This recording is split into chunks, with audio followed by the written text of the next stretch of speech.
So how do you pray tahajjud?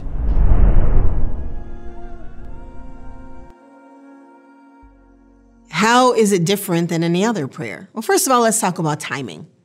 We know that qiyam al-layl and tahajjud are kind of interchangeable words.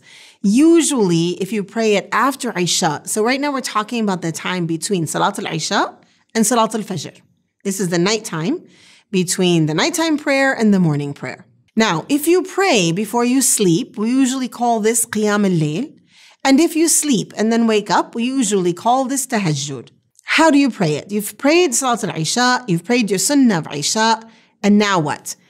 If you're going to pray qiyam al-layl, you can stand up and make intention for 2 extra rak'ah, and you just pray 2 rak'ahs, and then you can sleep. Or you can sleep after Isha, or do the dishes or whatever you do, and then you go to bed, wake up before Fajr. Now, simplest, you can wake up even 15 minutes before Fajr, and just make wudu and pray 2 rak'ahs of tahajjud, and then you wait for the Fajr prayer and you pray. That's the simplest. That's the basic. 2 rak'ahs of tahajjud. Now, here we have also Salat al-Witr. Okay, so Witr is a very strong sunnah, and it's meant to be prayed at night.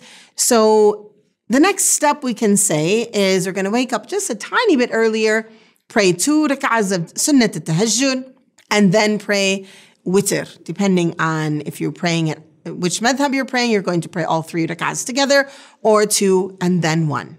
Now, what else can we do at night? Of course, first of all, what has the Prophet ﷺ told us about the numbers of rak'ahs to pray at night?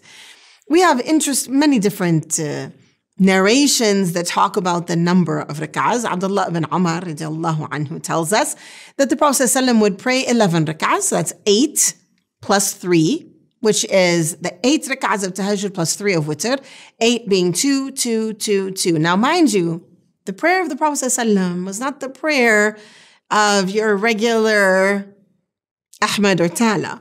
It was a prayer that was long and extended. So we don't need to hold ourselves to 8 rak'ahs. What we need to think about is the time at night that we want to pray. And I really want to emphasize thinking about habit growing. So think about, I'm going to do 2 rak'ahs. I'm going to start with 2, then I'm going to do 4, and then I'm going to do 6, and maybe I'm going to do 8. Now, maybe I'm doing 8. Maybe now I want to expand each of these rak'ahs and make each one longer. Maybe I'll just do 4, but I'll make them longer. Or maybe I'll do something else. Here are a few ideas of things to do at night. Our community, one of the things that our community is struggling with is missed prayers. Many Muslims today, unfortunately, have a lot of farad prayers that we have missed. One really beautiful way to use the night is to make up your farad prayers. So to say, well, you know what, when I was 14, I should have been praying, but I wasn't. When I was 15, I should have been praying when I wasn't. I'm just going to do what I can to make up these prayers. Now, for some people, they get really serious about it. They print out a paper and they start marking off the prayers so that they can reach a point where all these prayers are made up. And they do it at night. That's a time when things are quiet. If you're praying anyway, it's just easier, really, to pray a full day of qada rather than rak'atain, 2 rak'ahs, 2 rak'ahs, 2 rak'ahs. But either way, whatever you want to do, it is beneficial to pray at night. Now, what should these rak'ahs look like? When you are reciting Quran at night, you recite the Quran out loud. You benefit from listening to it yourself. Your recitation improves, and maybe you'll be like Usayd radiallahu anhu, where the angels are coming down and listening to your recitation. Now, of course, I know that not everyone's Quran memorization is good enough to be able to do this at night. So in the Shafi'i madhab, you can set the mushaf in front of you you can get a music stand, a cheap music stand from anywhere really. Go to your local shop, better than those big online stores, and buy one, put it in front of you. Then you can get a mushaf that is bound with a spiral bound mushaf that will lay flat, or anyone that's big enough, even a tablet on a stand like that. And then it's right in front of you. So you can pray a longer prayer.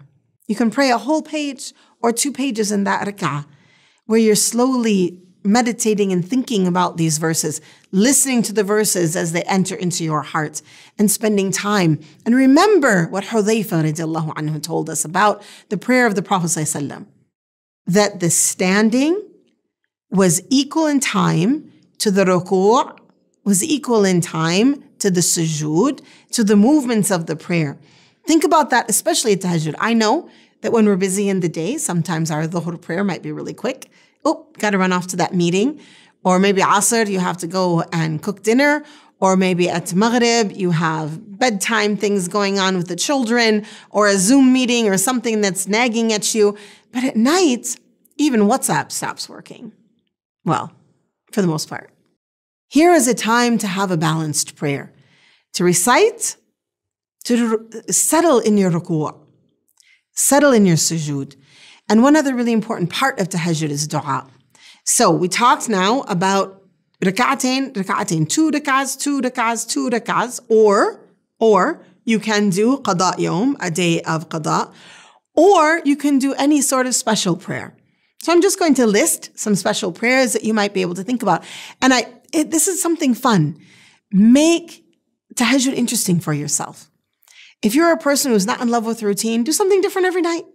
One night you can do qada yawm. One night you can do 8 rak'ahs. One night do 2 rak'ahs reciting Surah Al-Baqarah, for example.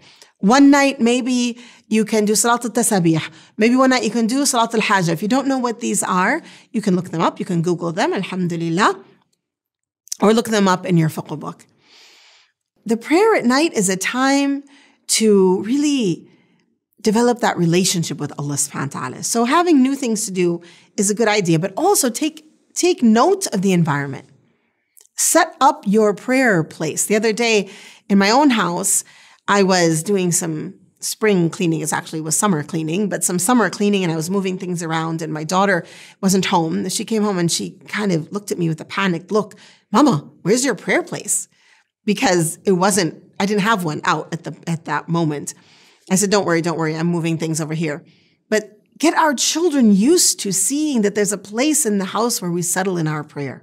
And also for yourself, is something about knowing where you're going to go.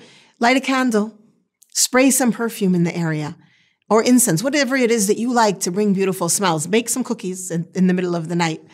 Bring some cinnamon rolls and open it up so that smell is filling the air.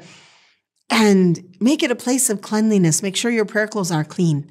Make sure the prayer carpet is something easy to sit on. If you are not able to do sujood, you have knee issues or a broken leg or something, then have a chair that's comfortable. Pay attention to these things. Get the place ready so that when you wake up, your appointment, your meeting with your Lord is prepared. You're just beautifying yourself with wudu, and you're going to that prayer carpet. You begin with rak'atain, 2 light rak'ahs, and you do these 2 rak'ahs, and they're very lightweight. That means they're not very long. That's how the Prophet ﷺ would do it. And then the next ones are longer.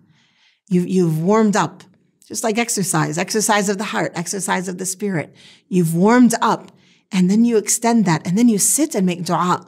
And if you're a person who can't think about what to make dua for, make notes during the day and set that next to you so that you can look at it and remember to make dua for me. Remember to make dua for our ummah. Remember to make dua for your children, your family, for all of the people that you know and don't know. That Allah subhanahu wa ta'ala will guide, support, help, cure, send His mercy down, forgive all of those that we love, and those that are close to us and those who are far. And make tahajjud and pray for ourselves that we make tahajjud a habit for us, that prayer becomes the thing we long for and hope for and enjoy deeply. Allahumma salli wa sallam wa barik ala Sayyidina wa Nabiyyina Muhammad walhamdulillahi rabbil alameen.